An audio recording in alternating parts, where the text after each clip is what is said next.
اچھا کس زمانے میں بھیجا جناب سیدہ کو؟ اس وقت بھیجا جب باپ اپنے ہاتھوں سے اپنی بیٹی کو دفن کرتا تھا۔ کہاں گئے ہیومن رائٹ کمیشن والے؟ کہاں ہیں ہماری وومن رائٹس والی؟ سنیں کہ اسلام نے عورتوں کو کیا حقوق دیا۔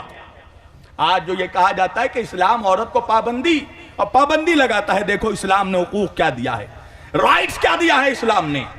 جس دور میں بیٹیوں کا پیدا ہونا منحوست سمجھی جاتی تھی، ایک باپ سمجھتا تھا کہ بیٹی پیدا ہوئی ہے تو منحوس ہے، اپنے ہاتھوں سے اپنی بیٹی کو دفن کرتا تھا۔ توجہ کیجئے گا، اس زمانے میں، جس زمانے میں عورتوں کی تجارت کی جاتی تھی، اگر کوئی عورت جوان بھی ہو گئی تو ایک قبیلے والا جب دوسرے قبیلے پہ حملہ کرتا تھا تو دوسرے قبیلے کی عورت کو اپنے لیے حلال سمجھ لیتا تھا۔ توجہ کیجئے گا، ایسے سوسائٹی میں، ایسے معاشرے میں جب باپ اپنی بیٹی کو منحوس سمجھتا تھا، اپنے ہاتھوں سے دفن کرتا تھا، ایسے معاشرے میں میرے رسول نے کہا کہ بیٹی اپنے باپ کے لیے رحمت بن کر آتی ہے۔ توجہ کیجئے گا، بیٹی، اچھا کوئی بھی عورت ہو اس کائنات میں، جب وہ اس دنیا میں آتی ہے، کائنات میں آتی ہے، تو اس کو 3 مرحلوں سے گزرنا پڑتا ہے۔ جب زمین پر آئی تو کسی کی بیٹی بن کر آئی، جب جوان ہوئی، سن بلوغت پہ پہنچی تو کسی کی بیوی بنی، یہ ہے عورت کی زندگی کا دوسرا مرحلہ، اور جب عمر اور بڑھی، میچورٹی اور بڑھی تو عورت کسی کی ماں بنی، یہ ہے عورت کی زندگی کا تیسرا اور آخری مرحلہ۔ توجہ، 3 مرحلوں سے عورتوں کو گزرنا ہوتا ہے۔ پہلا مرحلہ بیٹی، دوسرا مرحلہ کسی کی بیوی بنے، اور تیسرا مرحلہ کسی کی ماں بنے۔ اب یہ دیکھو کہ ان تینوں سٹیجز میں، ان تینوں مرحلوں میں اسلام نے عورت کو کیا عزت عطا کی۔ جب بیٹی بنی عورت تو اسلام کہنے لگا کہ بیٹی اپنے باپ کے لیے رحمت بن کر آتی ہے۔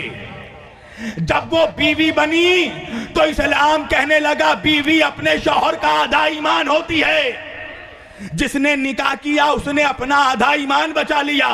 اور جب ماں بنی تو اب اسلام نے حد پار کر دی، کہنے لگا کہ الجنت تحت الاقدام الامہات، جنت تمہارے ماں کے قدموں کے نیچے ہے۔ ارے نوجوانوں، جنت جا کر چٹائیوں کے نیچے نہ ڈھونڈنا، ماں کے قدموں کے نیچے تلاش کرنا۔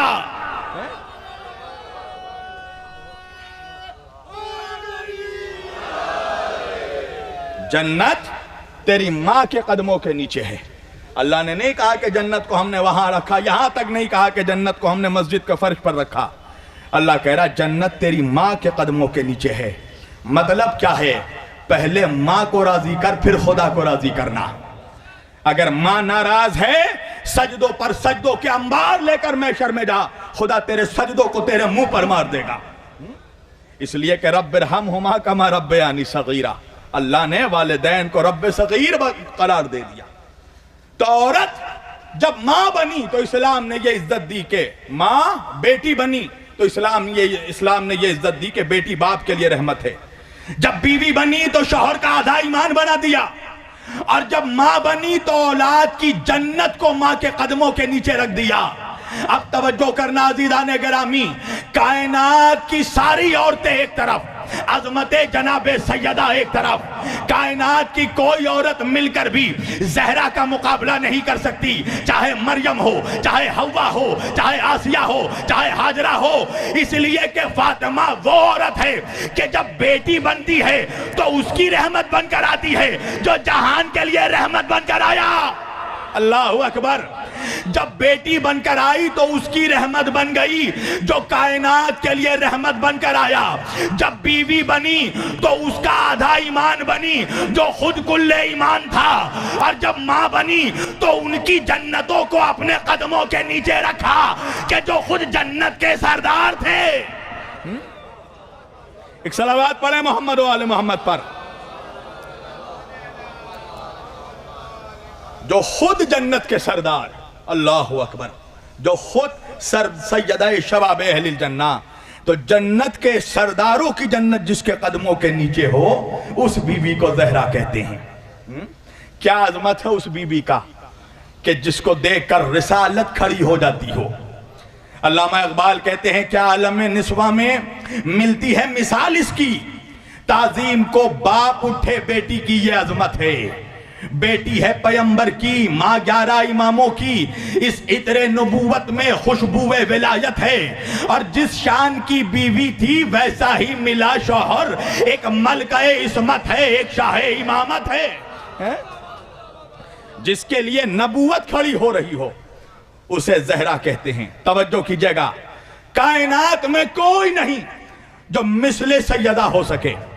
توجہ، جناب حوا کائنات کی عورتوں کے لیے ہادی بن کر آئیں، جناب حوا کا کردار بھی کائنات کی عالم نسواں کے لیے، کائنات کی عورتوں کے لیے نمونہ ہے۔